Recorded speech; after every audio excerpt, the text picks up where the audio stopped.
تلك المشاهد، قال لنريه من آياتنا، ما كانت تلك المشاهد العظيمة الفخيمة إلا بعد تلك المجاهدات. كانت هذه المشاهدات إثر تلك المجاهدات.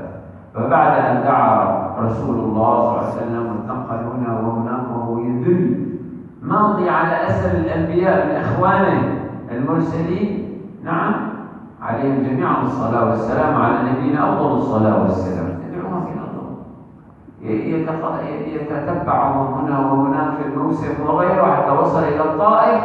وكانت هذه ساعات أخيرة تلاها تلك المعجزة وهم يظلمونه، حولوا عليه السفهاء وحولوا عليه الصبيان فأدموهم، حصبوه بالحجارة حتى نزل الدم الزكي على الأرض ويتحمل من أجل الناس، وهو بهذه المجاهدة حتى أوى إلى مكان ناجي ربه.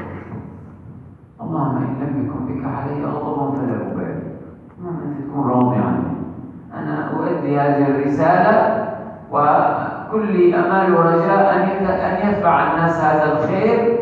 ولو جئنا إلى هذه المشاهد العجيبة والقصص الغريبة في حياته مع الناس نذوب والله، ونحن نطالع هذه الكلمات ونقرأ.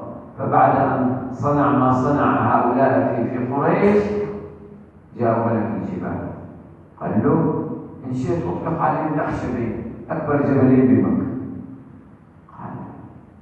قال أرجو أن يخرج الله من أصلابهم من يقول لا إله إلا الله. أنا همي كله الدلالة على الله، أنا أؤدي معه. دوس لما فعلت ما فعلت وألهمت ظهور النبي صلى الله عليه وسلم وأصحابه بهذه السهام، قالوا ادعوا على دوس، رفع يدي أرجوكم ويدعى عليهم، وإذا به يقول اللهم اهد دوسا وأت بهم أجمعين. والله قال سرت فيهم الدلالة، سرت فيهم الهداية، سرت فيهم الدعوة إلى الله، فانتشر الخير وأسلموا جميعا. أن دعوة ما ترد صلى الله عليه وسلم معصوم، الأنبياء والملائكة معصومون ما ترد دعوتهم. ونحن إذا تركنا الذنوب وتركنا المخالفات نلتحق بهؤلاء الذين لا ترد دعوتهم. اللهم إنا نسألك يا مولانا في هذه العشية المباركة